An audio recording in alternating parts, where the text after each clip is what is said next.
Welcome everybody. We are day 62 of flower. And we're just threw some nuggets down in here for Scooter and Cooter. There's Scooter over here. She's always eating. Always looking for something to eat anyway. And I see Pooter's over here eating. He's getting big. And Cooter, he's probably hiding over here as usual. Yep, there he is.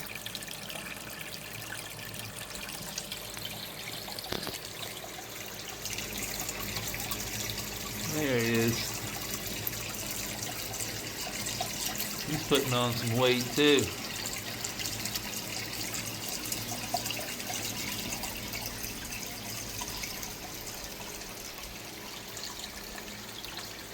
See, the pond looks really good this morning.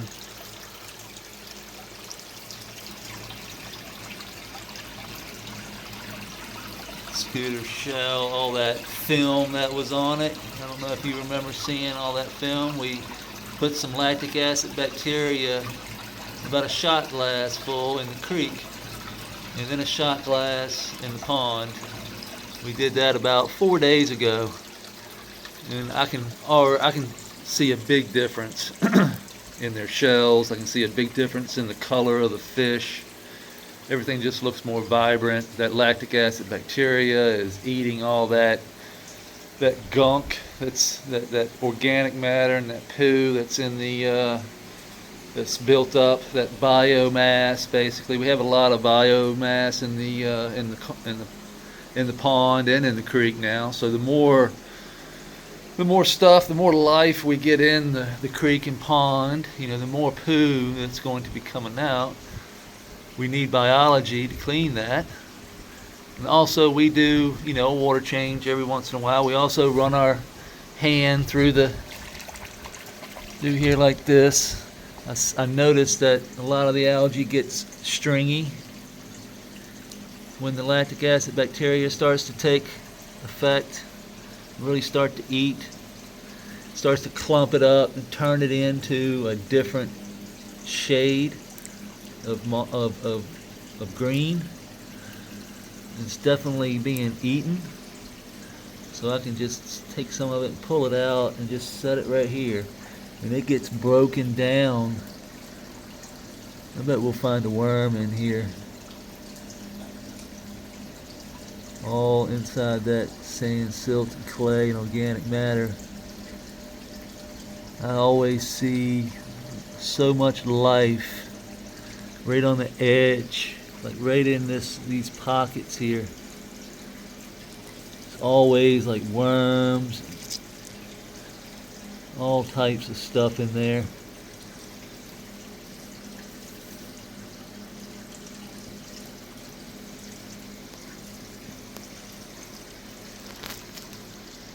I don't know if I can see.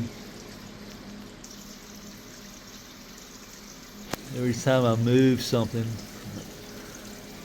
else moves. I don't know if y'all can see it or not. But there's all kinds of worms, roly-polies, and springtails. Look at the worms underneath here. That's what we're looking for.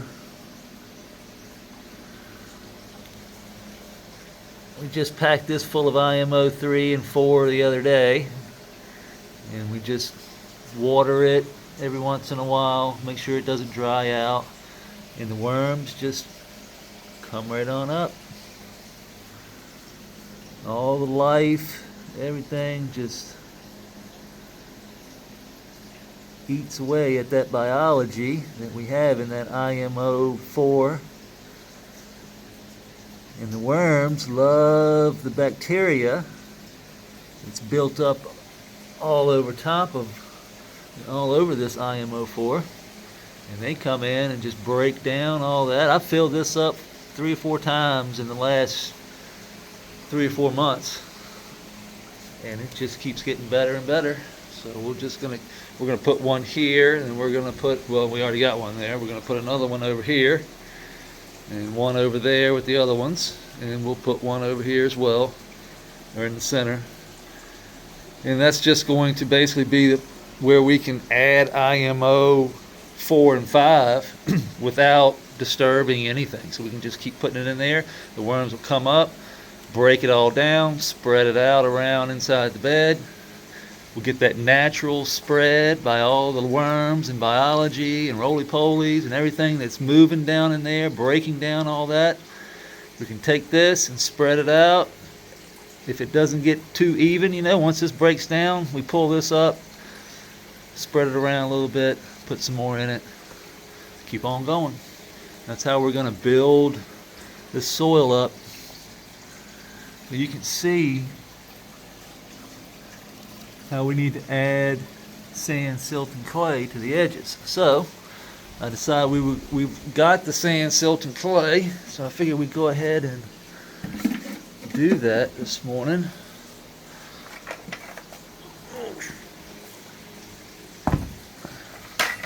This is what we had laying out in the driveway. And this was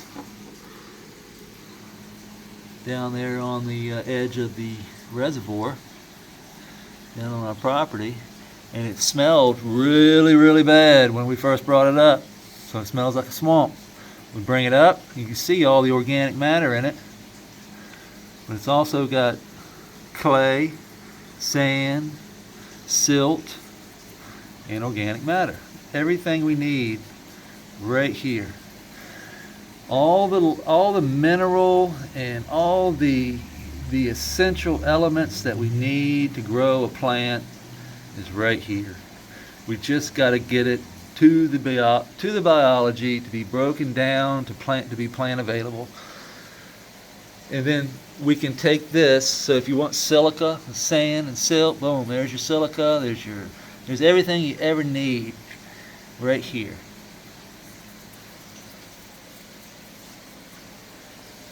If you can imagine where this, I'm trying to come up with a good way of how I can put a picture in your head of where this comes.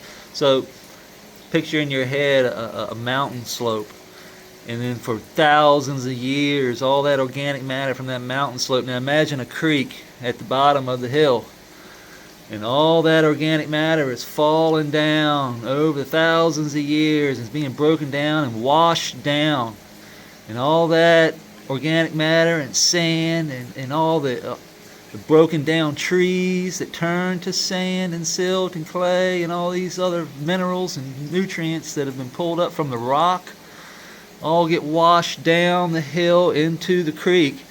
On the edges of that creek are what we find. That's what we want. This is what we're looking for. All this stuff has been broken down over thousands of years, and now we're going to reapply it, and all the life and biology that we cooked out, a lot of it, because a lot of that biology is bad. A lot of it we don't want. It stinks.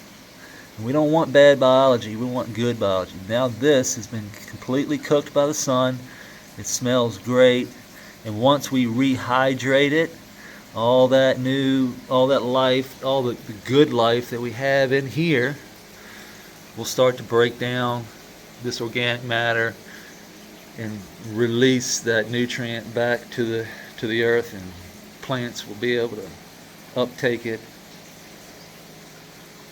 all for free. So we'll just take this, and this is me mimicking nature. This is all I'm doing. So this is how we replenish. We're just going to come in here and build upon this. This is going to connect to the creek, and the extra goes right in the fish pond. Does not, it's what's in the bottom of the fish pond already, so it doesn't matter. It's good for it. This is just minerals and nutrients, and we basically composted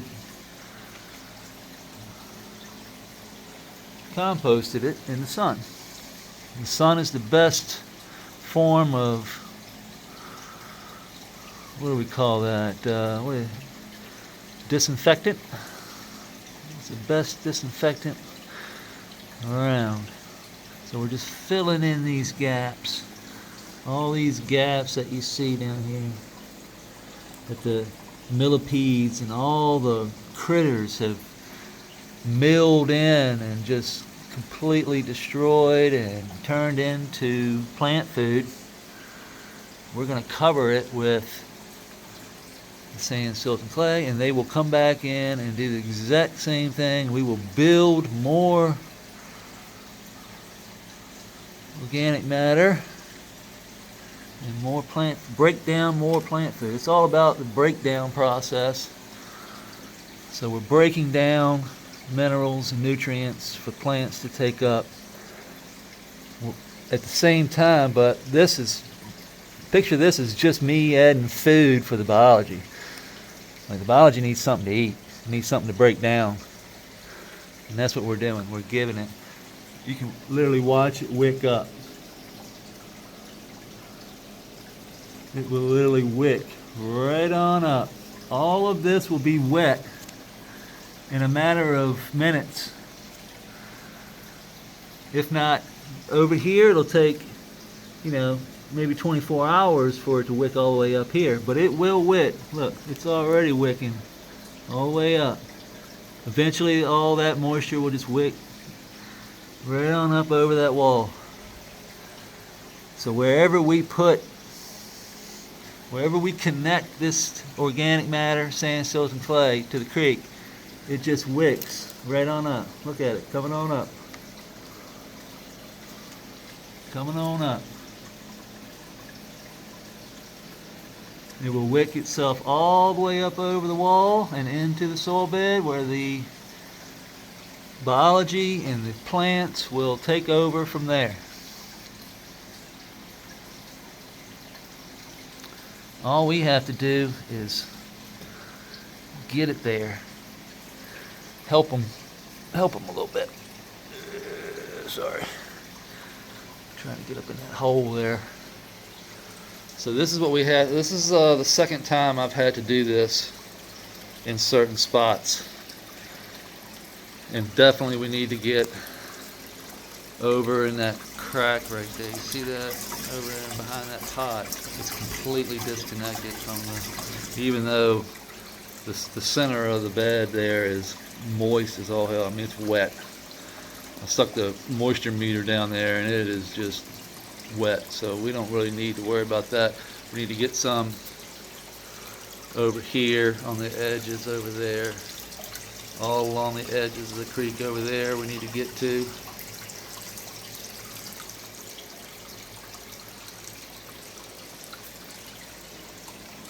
We're going to get some over here. We're going to finish this up, and we're also going to get some, let's see, definitely over here. I saw see some blue right there. So I'm just bring it on in. Watch it. That's the wicking action I'm talking about.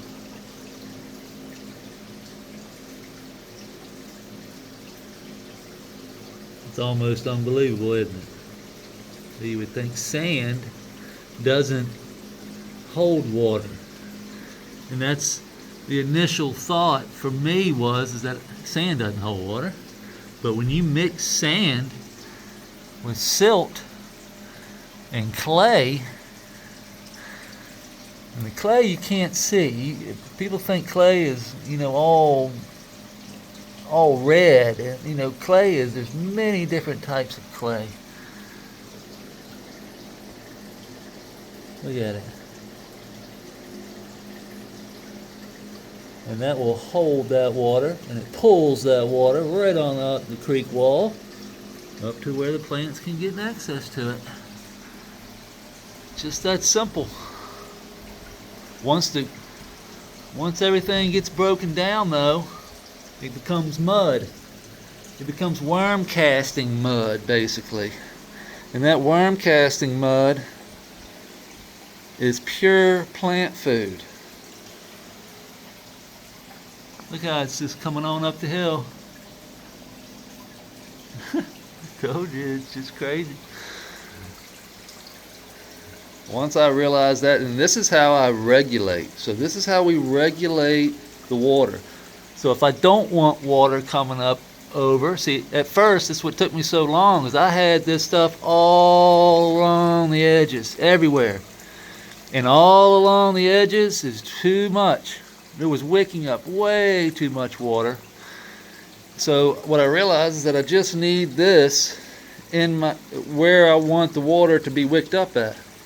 So boom, you know, here, there, here, over here. And this is where we need to apply this and let it wick up and then extend. So if we need to extend it, we just bring it on over to where this sand and silt can grab that moisture and pull it into the beds.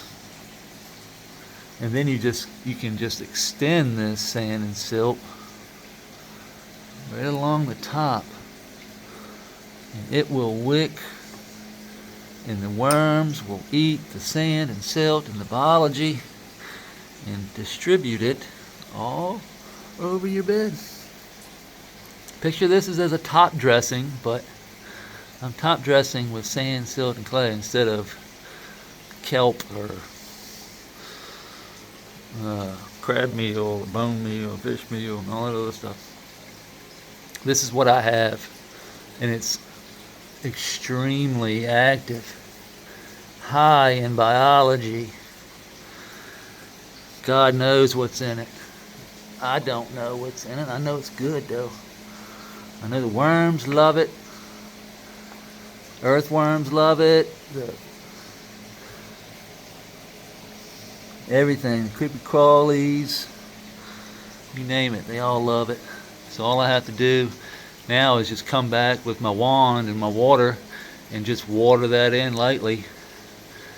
Don't even need to water the edges. That will eventually be, look, coming on up. It'll just wick it right on up. So as this stuff breaks down, like I said, you can already see what it turns into. It turns into black gold.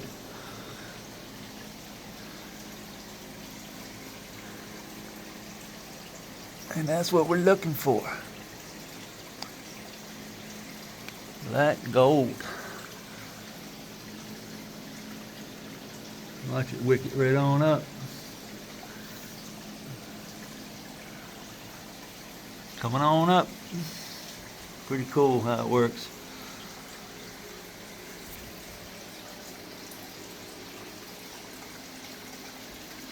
Everything looks great. Other than that, we're going to finish topping this off on the edges here. And that's going to be it for the day. We're going to do some yard work. It's going to be hot, but it's going to be cool in here. So whenever I need to cool off, we just step in here. Check out our monsteras starting to open up. And we moved our golfing buddy here. We've got our golfing buddy up at the top of the mountain. He finally made it out of the rough. And let me remember to turn this back on real quick. Yeah. Turn that off just for a second while I was videoing. Sometimes I forget to turn it back on, and then we have a problem with humidity. Although right now the dehue, since it's so cool, has been pulling a lot of the I mean not the dehue, the mini split. The AC unit has been doing most of that for us. But we haven't had to add any. We probably do need to add some water today. The water is quite low, simply because we're not pulling a lot of water out of here right now. Out of the air, I mean, as far as the dehue water. But it's not an issue. We just put a little bit of water in our bucket, And we use you can use well water with adding water to the pond. I use well water. It's good. I've always used it. Doesn't hurt a thing. pH is around 7.4, 7.6, somewhere around there of our well water, and that's perfect pond water. Right now I think the pH was around, last time I checked it, which has been a while actually, so I probably shouldn't even mention it, but it was around 8.4, 8.5, which is fine. As long as we're from 7 to 9, we're good. Everything looks great. We would definitely be losing fishes and things would be turning yellow if things were bad. So far so good. So we've done a couple of small water changes, a couple of 10-gallon water changes, and that helps a lot when things get a little nasty. But now that we've built up a lot of biology in the creek, and the lactic acid bacteria I believe is built up quite a bit, starting to see things clean up a little bit. But we still need algae. We just don't want a bloom of it. The algae is food, but we just don't want the algae taking over. We want to balance things out, and right now we are headed that way. Grass is really starting to grow over inside the creek, and that tells me that we've got really good water quality.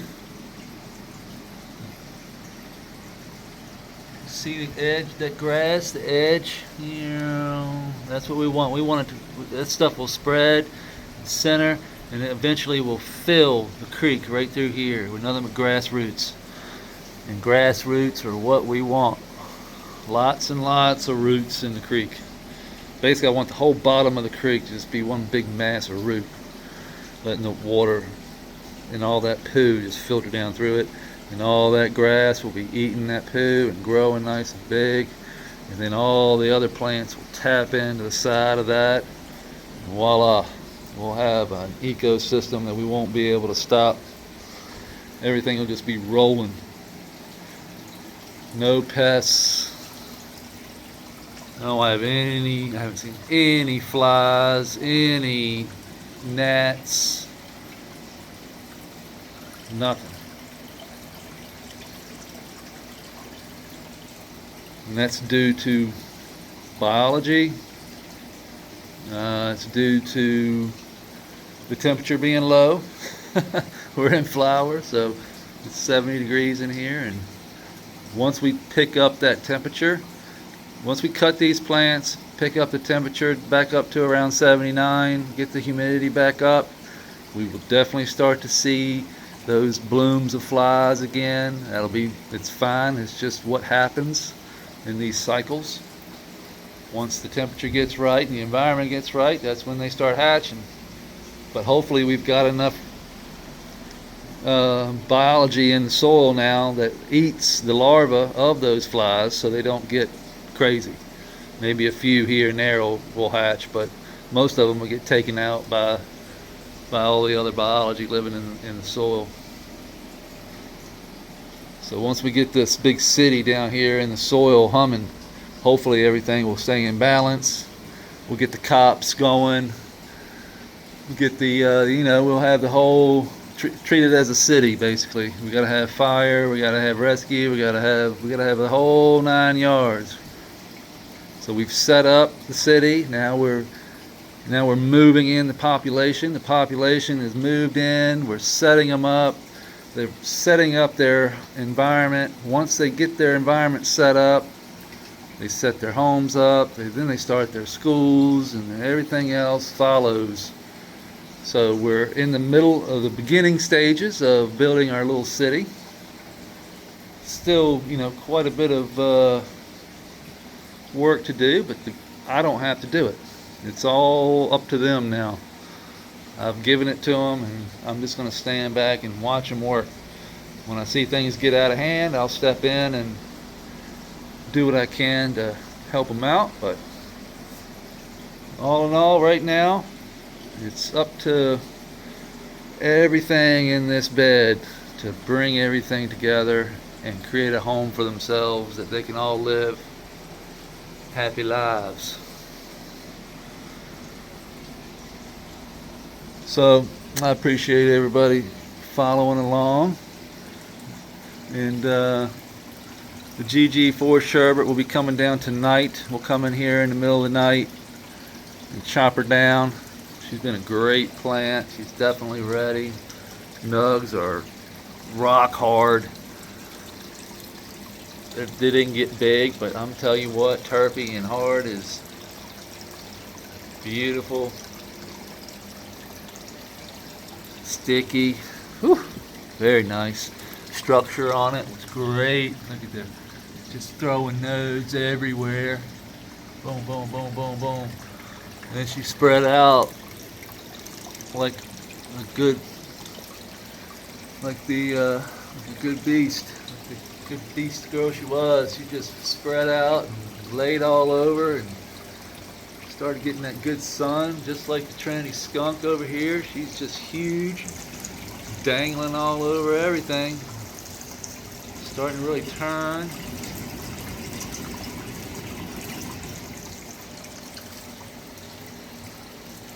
The Trinity's going to be amazing. But we're going to sign off here. I appreciate everybody.